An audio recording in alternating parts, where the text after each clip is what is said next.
This is Keith Price's Curtain Call.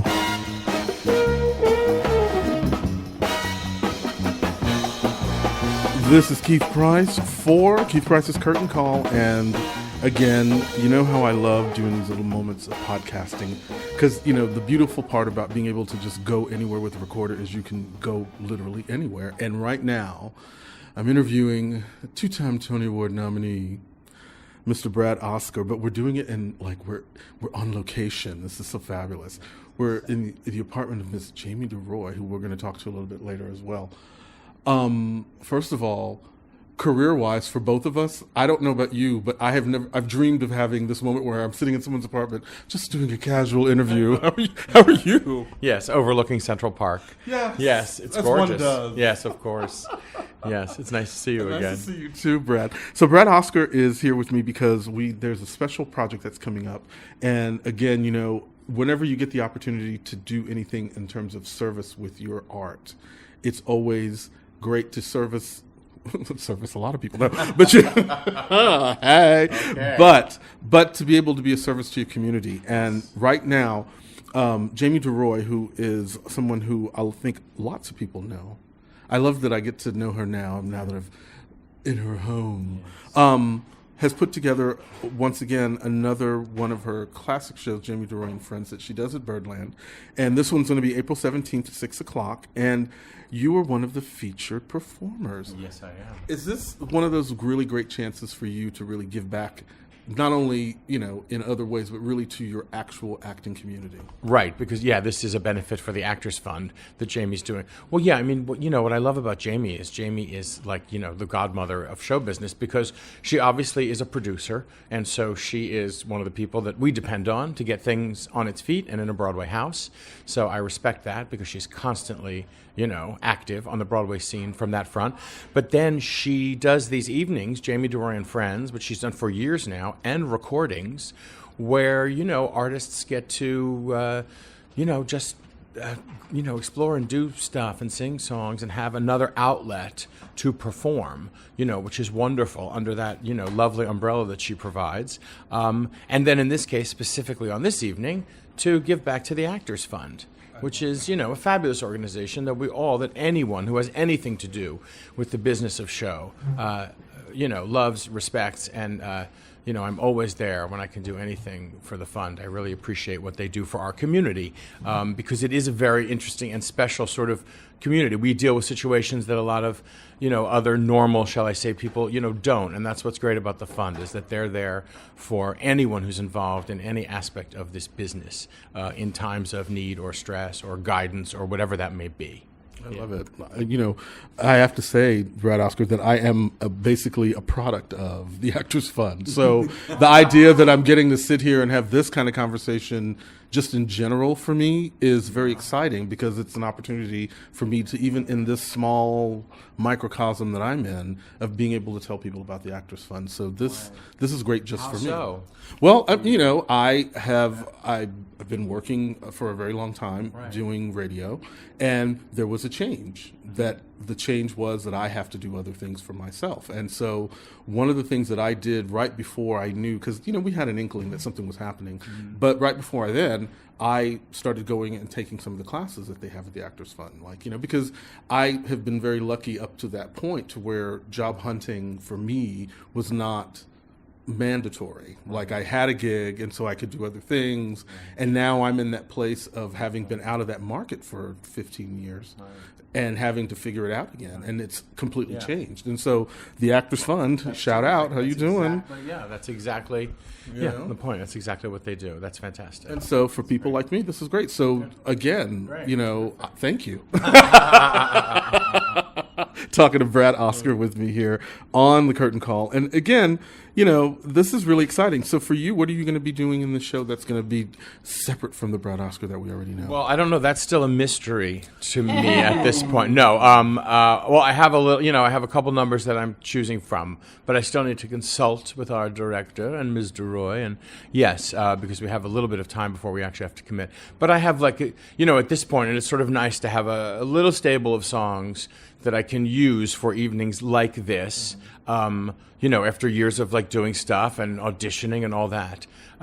It's nice to have some stuff that I enjoy doing and that I think work well, especially in settings like this, because, it can be pretty stressful to, do something. I mean, it's a whole different, kind of thing, obviously. Than it's cabaret. Yeah, exactly. So yes, so we'll see, but I promise whatever I do will be entertaining. Really? Well, you're sitting next to the producer, so it better be. Yeah. It's just not having it. Exactly. It's fun because these are these opportunities, I think, that are kind of special. Like, when you go to like to see a concert at a 54 Below type energy, where you get to have the performers in a much more intimate setting than they normally are used to being in, and at the same time, you get to do what you love to do for you versus. You better make sure that musical number is popping when you're doing right, exactly. Than what you're doing 8 times a week, right? If you're lucky enough to be doing something 8 times a week, sure. And what is that? What's that been like? Because the last time I saw you, it was right around the time of Big Fish, as far as us sitting down and talking, right? And a lot of stuff had happened in between that time because I was very excited about Big Fish, and to see. I don't think, were you already planning to do this show then, or did this show come around? No, this show came around after Big Fish closed. Actually, strangely enough, as this business always is, sort of right after Big Fish closed. We closed, I think, right around New Year's, January 1st of whatever year that was, 13, I think. Oy, no, 12? Please. Anyway, literally a couple weeks later, yes, I got a phone call to participate in a week-long reading of Something Rotten. Behind music stands, but and to get obviously to get the money and invite the investors and stuff like that and people who would, and so that was my first involvement with it. That's where I first saw it. And that's exactly in the room there at the Ford Center, yeah. So yes, it sort of came along, but that was that, and then I actually went out on the road with the new production of Phantom of the Opera, which is touring, which has now been out. My God, already for well over 2, if not 3 years, I think. It's amazing. Gorgeous new production of Phantom. Same script and songs and all that stuff. But so anyway, and came back to New York in the fall for 4 weeks of that year to do a lab of Something Rotten, which is basically a 4-week, what used to be called a workshop, except there are differences, and we won't go into that. But anyway, is that because of equity, right? Basically, we put up the show. We put up the show in a room in 4 weeks and said, "Look, we can all do this on Broadway." And then, lo and behold, we did it on Broadway. No, but it went so well. We did not go to Seattle as we were intending to in the spring of last year, of 15. We did not go to Seattle. We opened directly on Broadway, which is always a tricky and risky thing to do with a new musical. But things obviously worked out pretty damn well because Casey Nicholaw is just a very smart and passionate and terrific guy when it comes to putting up, a classic American musical comedy. He gets it, and he hired an extraordinary group of people. If I do say so myself, I'm so thrilled to be a part of it. But really, this company by far, and I know I'm just rambling, so stop me whenever. But no, it's a...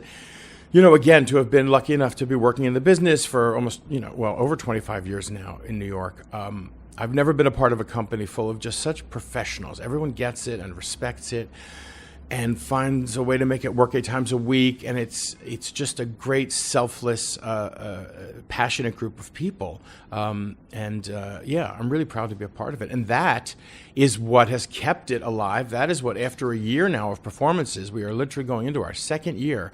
All of the principals, the actual principals, are still in the show and will be through at least sometime in July. And that's a real testament to everything, to the show and to Casey and to each other, that we all want to stick around and work together because we all, a lot of shows turn over after a year like this because people have other opportunities or are just ready for another opportunity. It's tough doing something 8 times a week. None of us take it for granted, and all of us know how lucky we are to have it. So it's not like we're like, oh, I'm turning down this job, the extension, because I'm done. I don't need, we all need the work. We all want the work. But there is something about doing 8 times a week and blah, blah, blah. For those of us, again, who have been lucky enough, Brian and Christian, have opportunities, could have opportunities, and do and will, obviously. And there's been stuff percolating for everybody in one way or another. But it really, it's a very special group, and it's a very joyous show. And it's fun to do 8 times a week still. Love it. There's Brad Oscar with me here on the Curtain Call. And, again, talking about being in a show that's kind of like a juggernaut. again. It's sort of, I mean, you had your producer's moment, which was, well, that's the first time you had like a zeitgeist kind of moment. Crazy. Yes, that was crazy. And like, so comparing that, because even with Something Rotten, I think one of the things about Something Rotten that's been so great is that what people might have perceived as like failure per se, in terms of, well, they didn't get a lot of nominations for the all of those particular things that people point at are the things that really are keeping that show alive, don't you think?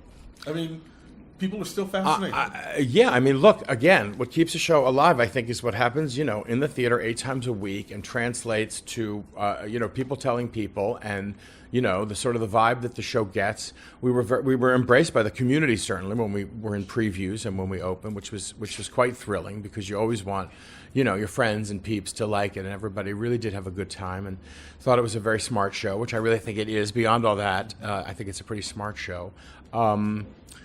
So, yeah, I'm rambling and I've lost my train of No, we're thought talking as far about you just being in, again, having the good fortune, knock on wood. There's nothing better, because musical comedy is the exchange of energy, if you will, between the audience and performer. Because ideally you want these people to be laughing, you want that thing going, you want to ride that wave. And yes, The Producers was an amazing example of and in the same theater space, working very well in the same space. Yeah. So, that was sort of thrilling. And yes, did I ever think I'd be a part of a show that got that kind of audience response again, right there in that theater? No, of course not. So that's really very special. And, quite thrilling, because that's, ideally what it's all about, Yeah. Oh my God, Brad Oscar with me here on the Curtain Call, and we're talking just about Brad Oscar and his participation in what's going to be, again, bells are ringing. But see, this is why it's live. This is live, baby. Exactly. It's your director call. I love it. See, this is the working. You got to get them while they're in the midst of things. Show business, baby. So funny. Right, exactly. Now he's calling. He's called. See, so that means that by the time people actually are listening to this, and it comes around again, they will know Brad Oscar has gotten his number down. Yes, exactly. He has decided.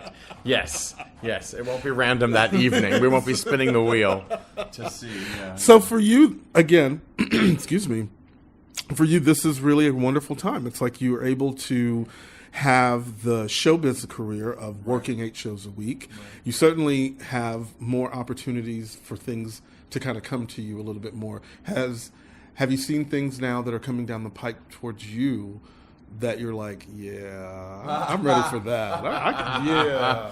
Well, I mean, no, not that you can talk about. Not specifically. No, I mean, no, not anything specifically at this moment. But yes, I have been able to, again, be seen for things or able to audition for stuff that might not have presented itself because, it's just that level of awareness or whatever. The more people, obviously, in our business on both coasts, and that's the tricky thing, who know what you can do and can appreciate that and understand that, then ideally the more opportunity, or certainly the opportunity to audition, to get in the pool, if you will, to be, considered for and all of that.